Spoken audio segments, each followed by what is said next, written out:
Shalom semuanya. Woo! Siapa yang hari ini bersuka cita boleh lambaikan tangannya? Oke.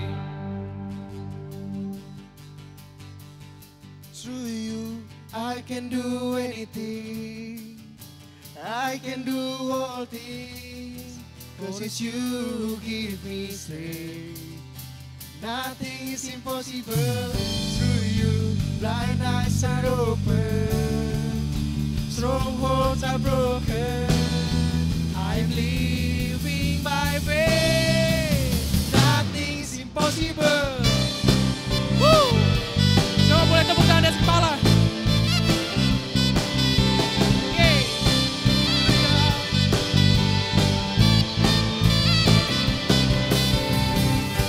I'm not gonna live by what I see. I'm not gonna live by what I feel. Deep down I know that you're here with me. I know that you can do anything. Come on, semuanya. Through you, I can do anything. I can do all things. For it's you who give me strength. Nothing is impossible. Through you, blind eyes are open. Strongholds are broken. I am living by faith. Nothing is impossible.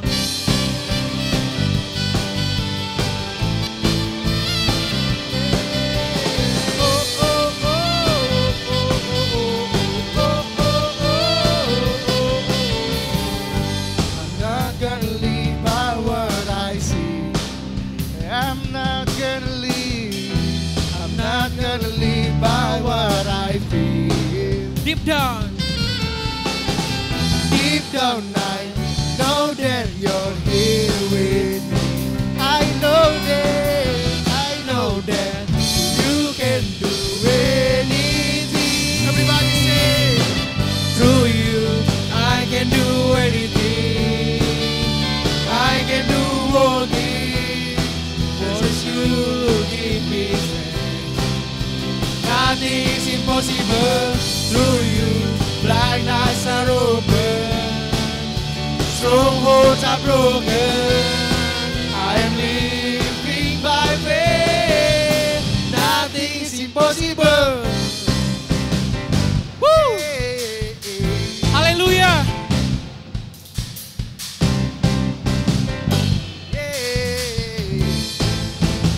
Say I believe. I believe. I believe. I believe. I believe in you. I believe. I believe. I believe. I believe in you. I believe. I believe. I believe. I believe in you. I believe. I believe. I believe. I believe in you. Through you, I can do anything. I can do all things. Cause it's you who give me strength. Nothing is impossible. Through you, blind eyes are open. Strongholds are broken. I'm living by faith. Nothing is impossible. Through you, I can do anything. I can do all things. Cause you give me strength. Nothing is impossible. Through you, blind eyes are open. Strongholds are broken. I am living by faith. Nothing is impossible. I believe. I believe. Yeah, I believe. I believe. I believe in you. I believe. I believe. I believe. I believe in you. Say haleluya.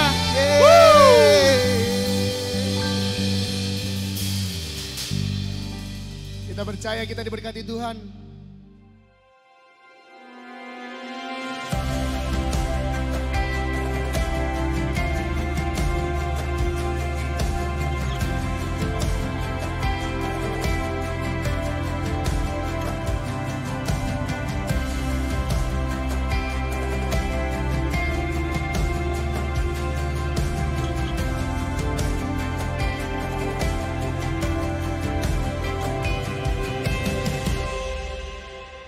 Shalom Bapak Ibu Saudara. Sebelum kita memulai ibadah online kita akan mendengarkan firman Tuhan. Dan sebelum kita mendengarkan firman Tuhan, mari saya rindu untuk mengajak setiap kita untuk berdoa terlebih dahulu. Mari kita satukan hati kita. Bapak, kami mengucap syukur untuk hari ini, untuk anugerah dan kemurahan Tuhan. Terima kasih buat kesempatan Tuhan masih boleh beri kami kesempatan untuk kami boleh beribadah secara online. Kami boleh mendengarkan firman Tuhan. Kalau sebentar kami akan menyiapkan hati untuk mendengarkan firman-Mu. Tuhan, biarlah Tuhan kami memiliki respon sebagai seorang murid, mau menjadi pelaku firman. Terima kasih Allah Roh Kudus, terus ajar kami untuk kami lebih lagi mengenal firman-Mu dan berjalan di dalam firman-Mu. Kami mengucap syukur Bapa di dalam nama Tuhan Yesus. Haleluya, amin. Shalom Bapak Ibu Saudara. Puji Tuhan kita bisa beribadah walaupun secara online tanpa tatap muka, tapi secara fisik, tapi kita dengan online, puji Tuhan kita tidak dapat dibatasi oleh ruang apapun juga ya. Oke, hari ini saya akan sharing mengenai pengampunan. Kalau seperti kita ketahui di bulan April ini, khususnya GB House of Prayer, kita sedang Tuhan tuntun mengenai tema yaitu sacrifice, pengorbanan.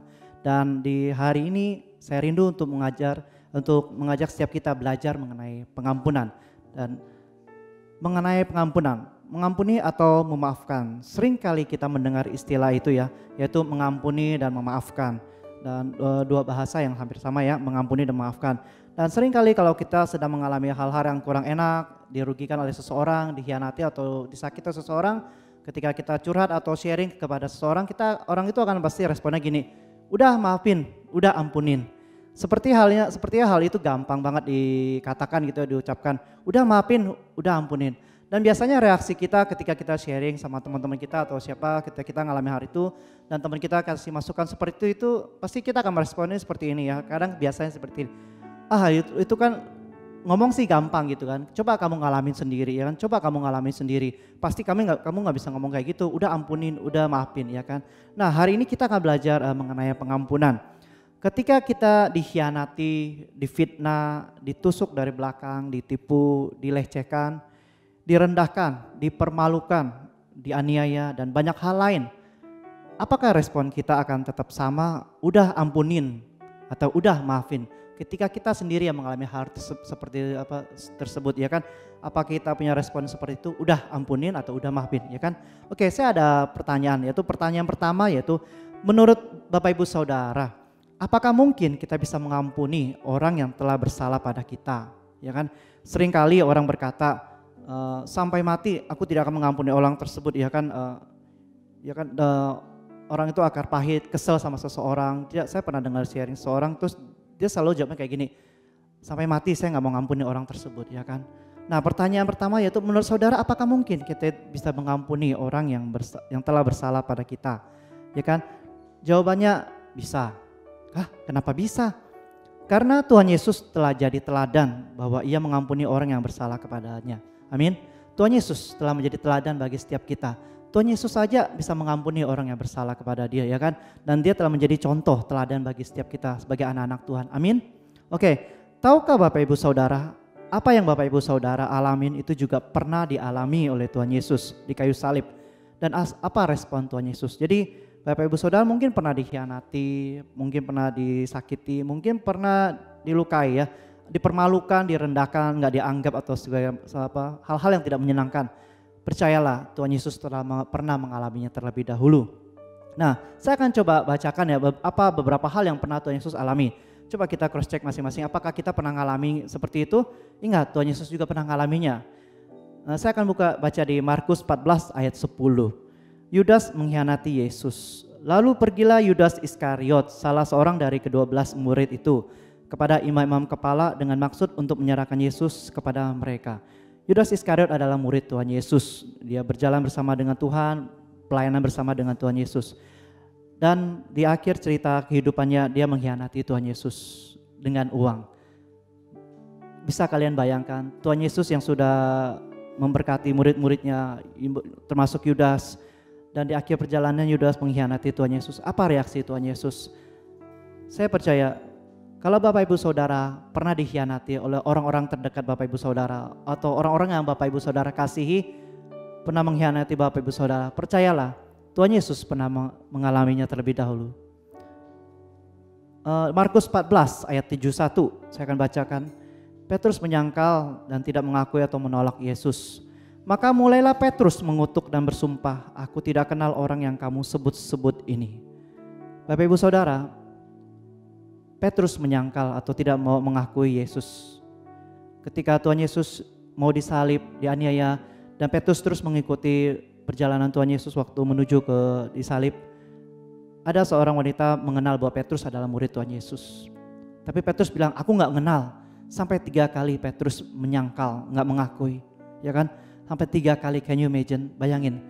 Dan terakhir kali Petrus, yang ketiga kalinya Petrus ngomong kayak gini, aku tidak kenal orang yang kamu sebut-sebut ini. Maka mulailah Petrus mengutuk dan bersumpah.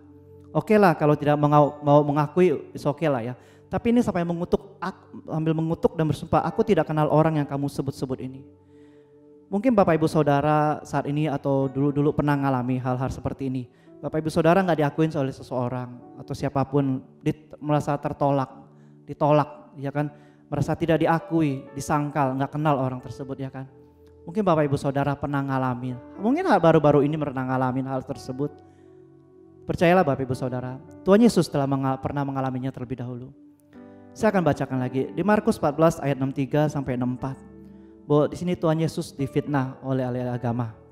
Maka imam besar itu mengoyakkan pakaiannya dan berkata, untuk apa kita perlu saksi lagi? Kamu sudah mendengar hujatnya terhadap Allah. Bagaimana pendapat kamu? Lalu dengar suara bulat, mereka memutuskan bahwa dia harus dihukum mati. Di sini Tuhan Yesus difitnah, enggak sembarangan orang yang fitnah Tuhan Yesus, tapi ahli-ahli agama, yaitu ahli-ahli Taurat, orang-orang Farisi. Tuhan Yesus difitnah, dikatakan apa? Bahwa Tuhan Yesus itu apa? Menghujat Allah. Padahal apapun yang Tuhan Yesus kerjakan di bumi ini waktu pelayanannya untuk mempermuliakan nama Bapa, melakukan mujizat, melakukan banyak hal lain, ya kan, untuk mempermuliakan nama Allah. Tapi ahli-ahli Taurat, ahli-ahli agama memfitnah Tuhan Yesus, ya kan, yang mengatakan malah memfitnahnya apa? Menghujat. Mungkin Bapak Ibu Saudara saat ini sedang pernah difitnah oleh seseorang atau siapapun, ya kan, Bapak Ibu Saudara tidak melakukan hal tersebut tapi difitnah. Bapak Ibu Saudara mengalami banyak fitnaan, ya kan, dari orang-orang yang terdekat mungkin. Percayalah Bapak Ibu Saudara, kalau Bapak Ibu Saudara pernah ngalamin lagi atau sedang lagi ngalamin, percayalah Tuhan Yesus sudah pernah ngalamin 2000 tahun yang lalu. Oke, saya akan lanjutkan di Markus 15 ayat 18 sampai 19. Direndahkan dan dipermalukan. Kemudian mereka atau tentara Roma mulai memberi hormat kepadanya, katanya, salam hai raja orang Yahudi. Mereka memukul kepalanya dengan bulu dan meludahinya dan berlutut menyembahnya. Di sini dikatakan direndahkan, dipermalukan. Mereka memukul kepalanya dengan bulu dan meludahinya dan berlutut menyembahnya. Di Yohanes 19 ayat 3, dan sambil maju ke depan mereka berkata, salam hai raja orang Yahudi, lalu mereka menampar mukanya. Kalau dulu-dulu atau beberapa hari yang lalu atau kapanpun juga, mungkin Bapak Ibu Saudara pernah mengalami hal-hal seperti ini, dipermalukan secara verbal atau non verbal, secara fisik maupun dipermalukan secara perkataan, ya kan? Di sini Tuhan Yesus mengalaminya, yaitu diludahin dan Tuhan Yesus ditampar mukanya. Mungkin Bapak Ibu Saudara pernah mengalami hal seperti ini, dipermalukan secara fisik atau dipermalukan secara non fisik, ya kan? Percayalah Bapak Ibu Saudara, apa yang Bapak Ibu Saudara alami, Bapak Ibu Saudara gak sendiri. Tuhan Yesus 2000 tahun yang lalu pernah mengalaminya. Dianiaya, Markus 15 ayat 15b. Tetapi Yesus disesanya lalu diserahkannya untuk disalibkan. Ya kan? Diperlakukan tidak adil, Markus 15 ayat 15. Dan oleh karena Pilatus ingin memuaskan hati orang banyak itu, ia membebaskan Barabas bagi mereka. Diperlakukan tidak adil. Mungkin Bapak Ibu Saudara saat-saat ini sedang diperlakukan tidak adil oleh orang-orang terdekat Bapak Ibu Saudara, oleh atasan Bapak Ibu Saudara, atau siapapun juga. Seperti halnya Bapak Ibu Saudara diperlakukan tidak adil, nggak fair gitu loh. Apa yang kita kerjakan, apa yang kita lakukan, kita bela mati-matian, malah tidak dihargai, diperlakukan secara tidak adil. Di sini Tuhan Yesus mengalaminya, yaitu di Markus 15 ayat 15. Dibilang, dan oleh karena Pilatus ingin memuaskan hati orang banyak itu, ia membebaskan Barabas bagi mereka. Barabas adalah penjahat, kelas kakap kalau bisa dibilang di waktu zaman itu Barabas. Seharusnya yang dibebaskan itu adalah bukan penjahat, tetapi orang benar, yaitu Tuhan Yesus. Tapi apa reaksi orang-orang yang memilihnya, yaitu dan oleh karena Pilatus ingin memuaskan hati orang banyak itu, ia membebaskan Barabas. Tuhan Yesus diperlakukan secara tidak adil. Seharusnya Tuhan Yesus yang dibebaskan, bukan Barabas. Tapi itulah yang mereka lakukan terhadap Tuhan Yesus. Kalau saat ini Bapak Ibu Saudara sedang diperlakukan tidak adil, percayalah Bapak Ibu Saudara, Tuhan Yesus telah mengalaminya 2000 tahun yang lalu di kayu salib. Di dalam perjalanannya menuju kayu salib, dia pernah diperlakukan tidak adil. Dan respon Tuhan Yesus apa?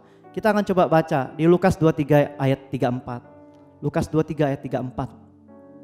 Yesus berkata, "Ya Bapa, ampunilah mereka, sebab mereka tidak tahu apa yang mereka perbuat." Dan mereka membuang undi untuk membagi pakaiannya. Sini dikatakan di Lukas 23 ayat 34, saya ulangi. Yesus berkata, "Ya Bapa, ampunilah mereka." Bisa Bapak Ibu Saudara bayangkan respon Tuhan Yesus.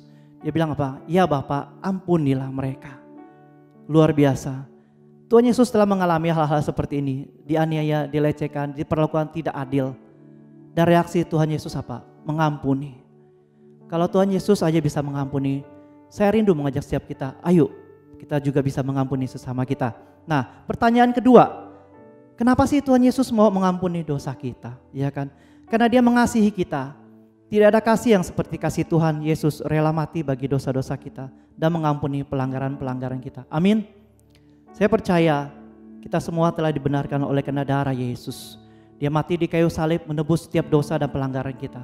Dia mengampuni setiap pelanggaran kita. Melalui firman Tuhan ini kita belajar 3 hal, yaitu Tuhan Yesus telah menjadi teladan bagi kita. Bahwa Tuhan Yesus sendiri aja mengampuni orang yang bersalah kepada dia. Yang kedua, setiap kita telah diampuni dosanya. Alasannya karena Tuhan Yesus mengasihi kita. Kenapa sih Tuhan Yesus mau mengampuni dosa kita? Karena dia mengasihi setiap kita, amin. Saatnya bagian kita untuk melakukan firman Tuhan, yaitu mengampuni. Sebagaimana Tuhan Yesus telah mengampuni kita, yaitu dengan dasar kasih. Amin. Efesus 4 ayat 32. Tetapi hendaklah kamu ramah seorang terhadap yang lain, penuh kasih mesra dan saling mengampuni, sebagaimana Allah di dalam Kristus telah mengampuni kamu. Saya akan ulangi sekali lagi. Efesus 4 ayat 32. Firman Tuhan ini luar biasa. Tetapi hendaklah kamu ramah seorang terhadap yang lain, penuh kasih mesra dan saling mengampuni. Katakan saling mengampuni. Saya rindu untuk mengajak setiap kita, ayo kita saling mengampuni sesuai dengan firman Tuhan. Firman Tuhan jelas mengatakan untuk setiap kita saling mengampuni. Saya rindu untuk mengajak setiap kita, baik itu suami istri, anak-anak orang tua, anak-anak dengan orang tua, menantu dengan mertua, saudara kandung maupun saudara jauh, saudara sepupu, teman dengan teman, saingan bisnis, maupun siapapun yang pernah berbuat salah kepada kita saat ini, yaitu kita mengampuni. Karena Tuhan Yesus telah mengampuni dosa kita dan dia ingin kita membagi kasih yang kita terima dengan mengampuni kesalahan orang lain. Amin. Demikianlah pembagian firman Tuhan.